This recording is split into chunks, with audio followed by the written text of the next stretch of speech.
अब Kiyoshi Daisuke की रखी तस्वीर के पास गया और जो कहा उसने उससे री के होश उड़ गए। आप कैसी पत्नी है, आपने तो मेरे भाई की तस्वीर तक को अपने परिवार वालों के मरे हुए सदस्यों की तस्वीरों के साथ नहीं रखा। फिर री ने उसे डाइसुके की तस्वीर दिखाई जो उसने वहीं पर रखी हुई थी। ये तो डाइसुके नहीं है। कियोशी के ये कहते ही मानो री के पैरों तले जमीन खिसक गई। मूवी की शुरुआत में एक आदमी को देखते हैं जो कि एक पेंटिंग के सामने खड़ा कुछ देख रहा है। वहीं पास में ही री, जिसके स्टेशनरी की दुकान है, अपने छोटे बेटे को याद कर रो रही है जिसका कुछ समय पहले ही देहांत हो चुका है। वहाँ डाइसुके पहुंचता है जिसने री की इस हालत को देखा तो सही, पर उसे नहीं मालूम कि वो आखिर क्यों रो रही है, इसीलिए उसे इस बारे में कुछ पूछ भी नहीं पाता। लेकिन डाइसुके चाहता है कि वो उसे अपने पास बुलाकर उसे कंधा दे, उसके आंसू पूछे, मगर ये सब कुछ ना कर पाकर वो वहाँ से निकल गया। री अब अपने माँ के पास जाती है। उसका एक और बेटा है यूटो। री अपने छोटे बेटे की मौत के दर्द को दबाकर अपने परिवार और खासकर अपने बेटे का ध्यान रखती है, मानो जैसे कुछ हुआ ही ना हो। अब यूटो बाहर खेलने जाता है, अपने दोस्तों के साथ खूब मजे कर रहा है। वहीं पार्क की सीढ़ियों पर हम वापस से डाइसुके को देखते हैं जो री की ही दुकान से खरीदी हुई स्केचबुक में खेलते हुए बच्चों की ड्राइंग बना रहा है। वैसे ही री की जिंदगी में दुख कम है क्या जो उसकी पड़ोसन रोज उसकी माँ को अपने पोती पोतियों के बारे में याद करवाने आ जाती। कहती है, बस मुझे तो इंतजार है कि कब वो जल्दी से बड़े होंगे और मैं उसे बड़ा होते हुए देख पाऊंगी। और ये सब सुनने के बाद री की माँ भी अपने पोते को याद कर रो पड़ी, मानो किसी ने घाव को फिर से खुरीद दिया हो। अब डाइसुके री को देखने के बहाने दोबारा स्केचबुक खरीदने उसकी दुकान पहुंच गया। अरे तुम तो बहुत अच्छी ड्राइंग्स बनाते हो ना, डाइसुके को देखते ही री की पड़ोसन बोल पड़ी। डाइसुके ने इस बात का कोई जवाब नहीं दिया और जल्दी से अपना सामान उठाकर वहां से चला गया। आज भी उसने री के चेहरे पर वो छिपा दर्द उसकी आंखों में देखकर ही समझ गया। अगले दिन डाइसुके अपने काम पर है। वो पेड़ काटने का काम करता है जिसमें वो बहुत अच्छा है, पर रोज रोज एक ही तरह की जिंदगी जीना कभी कभी इंसान का मन भी उब जाता है। डाइसुके के साथ भी ऐसा ही हो रहा है। वो काम करता है और उसके बाद अपना मन बहलाने के लिए स्केचिंग करने लग जाता ताकि वो जल्दी जल्दी अपने स्केचबुक के पन्ने भरकर दोबारा री को देखने के बहाने उसकी दुकान पर जा सके। मगर इस बार उसने री से पूछ ही लिया, क्या हम दोस्त बन सकते हैं? नहीं, शायद मुझे ये सब नहीं सोचना चाहिए, आप पहले से शादीशुदा हो। अचानक से उसके मन में री के पति का ख्याल आ गया। री ने कहा, नहीं ऐसा नहीं है, मैं शादीशुदा हूँ पर मेरा तलाक हो चुका है और हम दोस्त तो बन ही सकते हैं। फिर री उसे अपने परिवार के बारे में बताने लगी। कहीं ना कहीं उसे भी डाइसुके के साथ समय गुजारना, बातें करना अच्छा लग रहा है। इंसान का मन भी कितना चंचल और प्यार का भूखा होता है, जहाँ कोई उसे प्यार के दो बोल बोल दे उसी रास्ते पर चल देता है। कुछ दिन बाद डाइसुके री के घर आया। वो उसे उसकी पिछली जिंदगी के बारे में पूछता है और री ने भी अपने दिल का पूरा हाल उसके सामने किसी बच्चे की तरह रोते हुए बयां कर दिया। उसके छोटे बेटे रियो को कैंसर था। उसके पति और री ने फैसला किया था कि वो उसे जल्द ही अच्छे डॉक्टर के पास लेकर जाएंगे, लेकिन वो उसे बचा ना सके। जिसने अभी तक दुनिया को सही से देखा भी नहीं, बेचारे 2 साल की उम्र में ही वो चल बसा। और इसके बाद ही री ने अपने पति से तलाक ले लिया क्योंकि उसे देखकर उसे बार बार रियो की याद सताती। इन सभी बातों ने री की यादों को फिर से जगा दिया, उसके पुराने भर रहे जख्म को वापस से बुरी तरह खुरीद दिया। डाइसुके से री की ऐसी हालत देखी नहीं गई। उसने री की तरफ अपना हाथ बढ़ाकर अपने हाथों में रख लिया और वापस से उससे बातें करने लगा। काफी रात हो चुकी है, पता ही नहीं चला इतना समय कैसे गुजर गया। अब डाइसुके घर जाने के लिए निकलने लगा और उसी वक्त री ने उसे किस कर लिया। डाइसुके भी एकदम हैरानी से आगे बढ़ने ही वाला था, तभी उसने खुद को शीशे में देखा और अचानक ना जाने उसके मन में कौन सी बुरी यादों को वापस से उसके सामने ला दिया। उसे घबराहट होने लगी, सांसें फूलने लगी। डाइसुके सब ठीक है डाइसुके, बोलते हुए री ने उसे अपने गले से लगा लिया। ऐसे ही समय और बीता और आगे चलकर उन दोनों ने शादी कर ली। उनकी सुंदर प्यारी सी एक बेटी भी हुई। दोनों साथ में बहुत ही खुश है। डाइसुके यूटो से भी बहुत प्यार करता है, उसका बहुत ख्याल रखता है। यूटो के स्कूल में बच्चों के ट्रिप के लिए पहाड़ पे ले जा रहे हैं। वो भी डाइसुके के पास उसे मंजूरी लेने आया, लेकिन डाइसुके, जिसे सच में यूटो की परवाह है, वो जानता है कि यूटो का मन कितना ज्यादा चंचल है, इसी वजह से उसने मंजूरी नहीं दी। यूटो नाराज हो गया, पर वो उसकी बात मान भी गया और स्कूल के लिए निकल पड़ा। यूटो को मनाकर डाइसुके को बुरा लगा कि उसने एक मासूम से बच्चे का दिल दुखाया। इधर अपने काम पर जाते हुए उसने रास्ते में स्कूल जाते यूटो को रोका। वो उसे अपने काम की जगह पर लेकर जाना चाहता है क्योंकि वो जगह भी पहाड़ पर ही है। ये सुन यूटो तो बहुत ही ज्यादा खुश हो गया। डाइसुके को अब खुद ही यूटो के चंचल मन को काबू करना पड़ेगा। बचपन कितना सुंदर होता है, जिसमें माँ बाप कितनी मेहनत करके हमारे हर छोटे छोटे सपनों को पूरा करते हैं, जो उस वक्त हमारे लिए कितने ज्यादा बड़े होते हैं। अपने बाबा के काम की जगह पहुंचकर यूटो को बहुत मजा आ रहा है। इधर डाइसुके भी यूटो को खुश देखकर मुस्कुराता हुआ अपना काम कर रहा है कि तभी अचानक उसके ऊपर एक पेड़ आ गिरा और वो वहीं मारा गया। जिंदगी का कोई भरोसा ही नहीं कब खत्म हो जाए, और ना ही ये बता कर आती है। कुछ लोगों को तो अपने परिवार वालों तक से मिलने का मौका नहीं मिलता कि वो उन्हें आखिरी अलविदा कह सके। यूटो अपनी आंखों के सामने अपने बाबा को ऐसे देख रो पड़ा। उसने हड़बड़ाहट में अपनी साइकिल उठाई और घर की तरफ चल पड़ा। बेचारी रियो के जाने के बाद डाइसुके की वजह से ही तो उसे जीने की उम्मीद मिली थी, पर वो भी उसे छीन ली गई।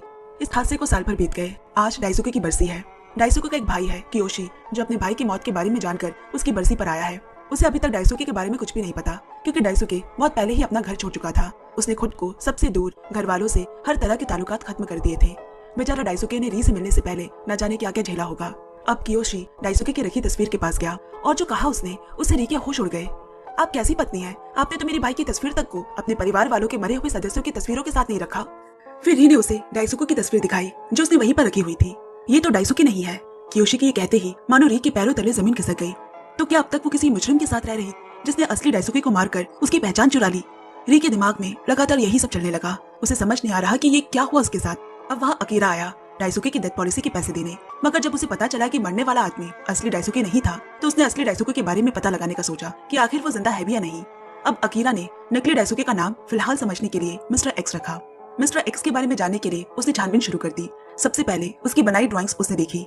उसकी ड्राइंग देखकर समझ आ रहा है कि उसका मन किसी बच्चे की तरह था। फिर उसे वहाँ एक अजीब सी ड्राइंग भी दिखी जिसमें उसने किसी का चेहरा बनाया हुआ था, लेकिन वो चेहरा बुरी तरह से बिगड़ा हुआ है। ये देख अकीरा और री के मन में अब डरावने ख्याल आने लगे कि कहीं सच में मिस्टर एक्स कोई अपराधी तो नहीं, पर इतनी जल्दी किसी नतीजे पर नहीं पहुंचा जा सकता। अकीरा वो स्केचबुक लेकर अपने ऑफिस आ गया। वो एक बहुत ही अच्छा वकील है। दिन भर की थकान के बाद अकीरा घर आया। सभी उसका इंतजार कर रहे हैं। घर पर उसके माँ बाबा, बीबी काउरी और बच्चा मासूरू रहते हैं। हमें शायद एक और बच्चा ले लेना चाहिए, काउरी ने सबके जाने के बाद प्यार भरी आवाज में अकीरा से कहा। पर अकीरा का ध्यान अभी किसी और चीज पे नहीं जा रहा। उसके दिमाग में बस आज के केस को लेकर ही बातें घूम रही है। उसे जल्द से जल्द असली डाइसुके का पता लगाना ही होगा। उसने काउरी को मनाकर दोबारा अपने काम पर लग गया। अकीरा हर कड़ी को खोजने की कोशिश कर रहा है। उन्हीं कड़ियों को खोजते हुए वो डाइसुके के भाई कियोशी तक पहुंचा। उसने बताया कि डाइसुके बहुत समय पहले ही घर छोड़कर चला गया था। वो अपनी जिंदगी में कुछ बड़ा करना चाहता था जिससे कि घर वालों को उस पर नाज हो। वो बहुत जल्दी जल्दी सब कुछ सीखना चाहता था। कहीं सच में तो उस मिस्टर एक्स ने मेरे भाई को तो नहीं मारा? पर अकीरा के पास अभी इसका कोई जवाब नहीं। उसके दिमाग में खुद ही उथल पुथल मची हुई है। अब मिसूजू को दिखाया गया जो एक बार में काम करती है। अकीरा उसे मिलने आया है। डाइसुके और मिसूजू कभी रिलेशनशिप में हुआ करते थे, पर डाइसुके के बाबा के अंतिम संस्कार वाले दिन अचानक वो गायब हो गया। मिसूजू बोली, डाइसुके बहुत ही अच्छा लड़का था, पर वो दिमाग से थोड़ा बुद्धू था। डाइसुके का उसे ऐसे छोड़कर जाने पर मिसूजू बहुत खफा है। उसकी बातों में गुस्सा साफ देख सकते हैं। पर कहते हैं ना कि जिस इंसान को दिल एक बार अपना मान लेता है उसकी ज्यादा देर तक बुराई बर्दाश्त नहीं होती। मिसूजू भी डाइसुके को याद कर रो पड़ी। फिर उसने अपने फोन में उसकी सारी तस्वीरें दिखाई। किसी को पता नहीं रहता किसी अनजान जगह में जाने के बाद सामने वाले के साथ क्या हो जाए। पता नहीं डाइसुके के साथ भी ओसाका जाने के बाद क्या हुआ, वो कहाँ गायब हो गया। अकीरा ने मिसूजू को भरोसा दिलाया कि वो जल्द डाइसुके का पता लगा लेगा। यहाँ री भी अभी तक जान नहीं पाई कि भला वो अनजान आदमी कौन था। कितना अजीब महसूस हो रहा है उसे कि इतने लंबे अरसे तक जिसके साथ उसने अपनी जिंदगी बिताई वो एक झूठ था। सब बेबुनियाद सा लग रहा है। बस वो यही मन में सोच रही है कि जिसके साथ वो थी वो कोई अपराधी ना हो। यहाँ अकीरा अपने एक दोस्त के साथ छानबीन में लगा हुआ है। उसके दोस्त ने बताया 2003 में ऐसा ही एक और केस देखा गया है। एक 55 साल के बूढ़े को पकड़ा गया था क्योंकि वो मरे हुए लोगों की पहचान दूसरों को दिया करता। और तो और उसने खुद भी साल 2000 में एक 67 साल के बूढ़े के साथ अपनी पहचान बदली थी। अकीरा को याद आ गया कि डाइसुके भी उसी साल ओसाके आया था जहाँ उसने भी किसी कारण से अपनी पहचान बदली होगी। अकीरा तुरंत उसी ब्रोकर से मिलने जेल पहुंचा जो यही सब काम किया करता था। उस ब्रोकर का नाम ओरीमारू है, पर वो उसे ठीक से बात नहीं कर रहा क्योंकि उसे 2 खून की मिलावट लोगों से नफरत है। दरअसल अकीरा आधा कोरियन और आधा जापानीज है। अकीरा सच जाने के लिए ओरीमारू से बार बार विनती करता है जिससे उसे कोई सुराग मिल सके डाइसुके को ढूंढ निकालने का। आखिर में ओरीमारू ने उसे किसी तरह का सुराग दिया। अब अकीरा ने ओरीमारू को जैसे ही मिस्टर एक्स की तस्वीर दिखाई उसे समझ आ गया कि ओरीमारू मिस्टर एक्स या डाइसुके के बारे में कुछ न कुछ तो जानता है, पर अभी के लिए वो अकीरा को कुछ भी नहीं बताता। और अकीरा वापस से थक हार कर मिस्टर एक्स के बारे में सोचते हुए वापस अपने ऑफिस आ गया। वहाँ ऑफिस में उसके नाम ओरीमारू की तरफ से एक पार्सल पड़ा है। उसे खोलने पर अंदर उसे एक लड़की की तस्वीर दिखी जिस पर एक आदमी का नाम सोनेजाकी लिखा हुआ है। हो सकता है कि सोनेजाकी ही मिस्टर एक्स हो। इधर यूटो की हालत भी ठीक नहीं है। उसने अपने बाबा को मरते हुए देखा है और ऊपर से अब तक माँ ने उनकी कब्र भी नहीं बनवाई है। ये बात यूटो को बहुत परेशान कर रही है और कहता है आखिर क्यों मेरी जिंदगी से वो इतनी जल्दी चले गए। री ने किसी तरह उसे संभाला और समझाते हुए बोली, अभी हमें उनके बारे में कुछ पता नहीं है ना, और ना ही उनका असली नाम पता है, लेकिन मैं वादा करती हूँ जैसे ही उनके बारे में हमें सब पता चलेगा मैं वैसे ही उनके नाम की कब्र भी बना दूंगी। री को भी इस बात का बड़ा दुख है। भले ही उसकी पहचान वो नहीं जानती, लेकिन उस इंसान को तो जानती है जिसने उसे पूरी तरह से टूट जाने पर संभाला, सहारा दिया था। अब यहाँ मिसूजू अकीरा से मिलने आई है जहाँ मुजरिमों द्वारा बनाई गई पेंटिंग्स की एग्जीबिशन लगी है। बात करते करते मिसूजू उसे एक फेसबुक प्रोफाइल दिखाती है जिस पर एक टाइम पे डाइसुके सब अपलोड किया करता था। अब अकीरा को सोचने लगा क्योंकि उसे पहले से ही शक था कि मिस्टर एक्स एक अपराधी है। अब उसे वहाँ टंगी सभी पेंटिंग्स को देखते देखते ठीक वैसी ही पेंटिंग मिली जिसमें एक इंसान का चेहरा बनाकर मानो जानबूझकर उसका मुंह पूरी तरह से बिगाड़ा गया हो। और ठीक ऐसी ही पेंटिंग मिस्टर एक्स ने भी अपनी स्केचबुक में बनाई थी। तो क्या सच में मिस्टर एक्स एक मुजरिम है? अकीरा के दिमाग में शुरू से लेकर अब तक वो सभी बातें वापस से घूमने लगी। उस पेंटिंग के बारे में पता करने पर मालूम चला कि वो असल में एक खूनी कोबयाशी ने बनाई थी जो नशे और जुए का आदी था। उसने घर में घुसकर अपने ही बॉस, उनकी बीवी और उनके छोटे बेटे को बेरहमी से कत्ल किया था। समय ऐसा हो गया है कि किसी पर भरोसा ही नहीं किया जा सकता। पता नहीं मासूम चेहरे के रूप में बहरूपिया चोर है या खूनी। अब अकीरा को यह भी पता चला कि कोबयाशी पकड़ा गया था और उसे फांसी की सजा मिल चुकी है। ऊपर से वो मिस्टर एक्स से दुगनी उम्र का था। कोबयाशी का माकोटो नाम का एक बेटा था। हो सकता है मिस्टर एक्स उसी का ही बेटा हो और उसने भी कोई अपराध किया हो और उसी वजह से उसने अपनी पहचान बदली हो। अकीरा के दिमाग में ये बात हिट करते ही वो फौरन कोबयाशी के बारे में और भी चीजें पता करने में लग गया। अब वो दोबारा ओरीमारू के पास आया माकोटो और कोबयाशी के बारे में पता लगाने, मगर ओरीमारू ने उसे कुछ बताया नहीं और कहा, तुम्हें कैसे पता कि कौन असली है और कौन नकली? तुम ये कैसे कह सकते हो कि मैं ही असली ओरीमारू हूँ?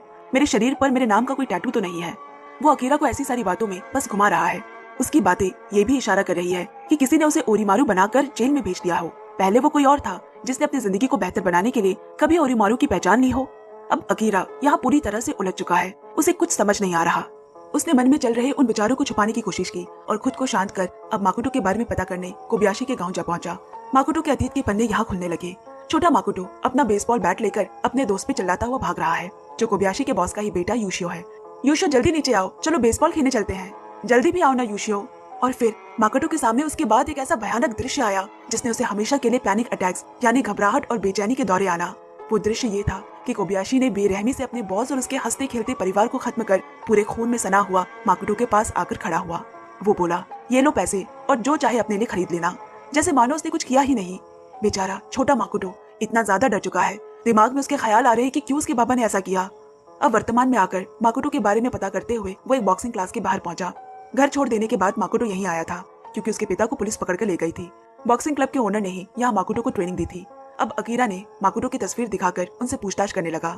माकोटो बहुत ही अच्छा बच्चा था। वो कोई भी चीज हो बहुत ही जल्दी सीख जाया करता। एक बार बॉक्सिंग के मैच में माकोटो ने बहुत बुरी तरह से अपने ओपोनेंट को हरा दिया और आज तक वो एक भी मैच नहीं हारा।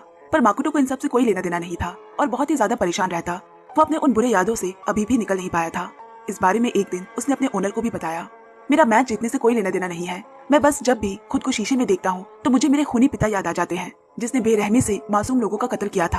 और फिर मुझे ऐसा लगने लगता है कि मैं खुद की ही जान ले लूं, अपनी पूरी खाल को नोच डालूं। ओनर ने आगे कहा, इसलिए वो बॉक्सिंग करता था ताकि खुद को उस गलती की सजा दे सके जो उसने की ही नहीं थी। ओनर उसे ऐसी बात करने पर उसे मारता, उसे डांटता था क्योंकि उसने अपनी पूरी जिंदगी में माकोटो जैसा फाइटर नहीं देखा। पर माकोटो को ये सब नहीं चाहिए था। बाहर से भले ही वो सख्त रहने की कोशिश करे पर अंदर से वो बिखरा हुआ था।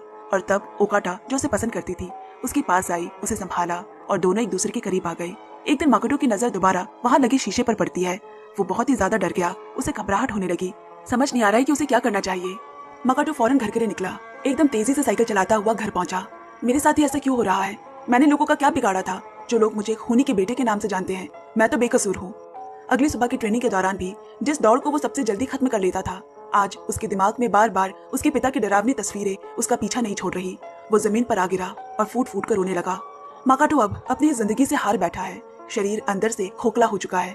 बस अब वो अपने शरीर को भी खत्म करने एक बिल्डिंग की छत से कूद गया, लेकिन वो बच गया। उसे जीने का दोबारा मौका मिला है। उसने वो गांव हमेशा के लिए छोड़ ओसाका रहने चला गया। अकीरा के सामने एक एक कर गुत्थी खुलने लगी है। माकोटो अपनी जिंदगी से भागकर एक नई शुरुआत करने यहाँ आया था। वो नहीं चाहता था कि लोग उसे खूनी के बेटे के नाम से जाने और इसीलिए उसने अपनी पहचान बदली। लेकिन अभी अकीरा के सामने ये सवाल है कि क्या डाइसुके की पहचान लेने के लिए माकोटो ने डाइसुके को मारा होगा? अकीरा इस गुत्थी में इतना उलझा हुआ है कि घर पर भी वो इन्हीं सब ख्यालों में खोया रहता। उसे हर हाल में डाइसुके का पता लगाना ही है। असर उसके खुद के परिवार में दिखने शुरू हो गए। आज उसने अपने बेटे मासारू पर चिल्ला दिया।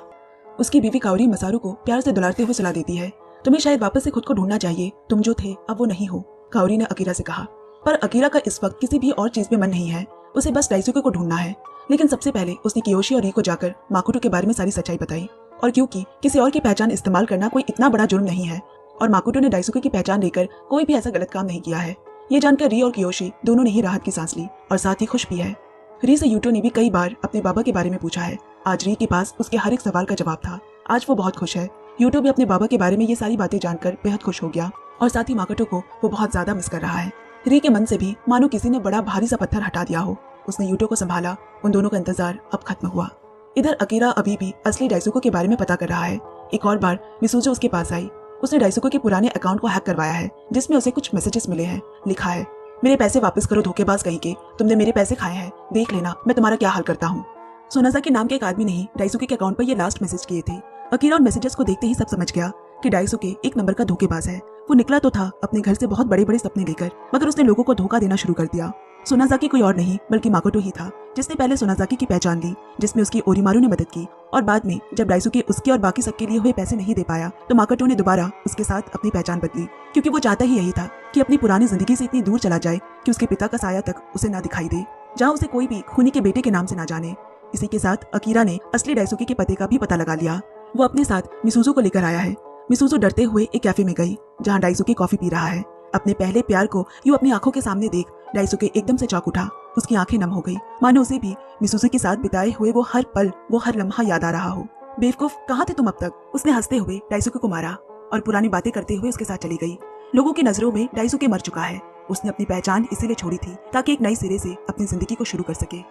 यही सब सोचते हुए अब अकीरा ने माकोटो को ही डाइसुके बनाकर डाइसुके के पॉलिसी के पैसे री को दे दिए। री को बहुत अच्छा लगा। उसने अकीरा का शुक्रिया किया। अकीरा भी उसे अलविदा लेकर अपने घर की ओर चला गया। री यूटो के पास आई, जो आज भी माकोटो को याद करता है। दोनों ने वादा किया कि माकोटो और री की बेटी के बड़े होने पर उसे जरूर बताएंगे कि उसके बाबा कितने अच्छे इंसान थे। परिवार कितना खूबसूरत होता है ना, जो हमारे साथ हमेशा रहता है और हमेशा वहाँ से बेशुमार प्यार मिलता है। अकीरा भी अपनी गलती समझ चुका है। वो मसारू के साथ बहुत अच्छे से बात करता है, उसके साथ खेलता है। काओरी को ये सब देखकर बहुत अच्छा लगा। अगले दिन अकीरा दोनों को रेस्टोरेंट लेकर जाता है। अब मसारू ने काओरी से फोन की जिद की। काओरी उसे अपना फोन देकर बिल पे करने चली गई और तभी उसके फोन पर एक मैसेज आता है, हम कल दोबारा रात में मिलेंगे ना, तुम्हारे साथ रहने में मजा आ गया। और ये अकीरा ने पढ़ लिया। समय कितना कीमती होता है, वक्त रहते हमें हमारी गलतियों का पता ही नहीं चलता। अकीरा के समय ना देने की वजह से काओरी ने उसके साथ धोखा किया, किसी और मर्द से संबंध बनाकर। मगर अकीरा ने कुछ नहीं कहा और रात को एक बार में आया। एक अनजान आदमी उसके साथ बैठकर शराब पी रहा है। अकीरा ने उसे सब बता दिया और फिर घर जाने लगा। तभी अचानक से अकीरा की नजर दीवार पर टंगी एक पेंटिंग पर पड़ी, जिसमें एक इंसान खुद को शीशे में देख रहा है। अकीरा के दिमाग में कुछ चला और इसी के साथ ये मूवी यही समाप्त हो जाती है।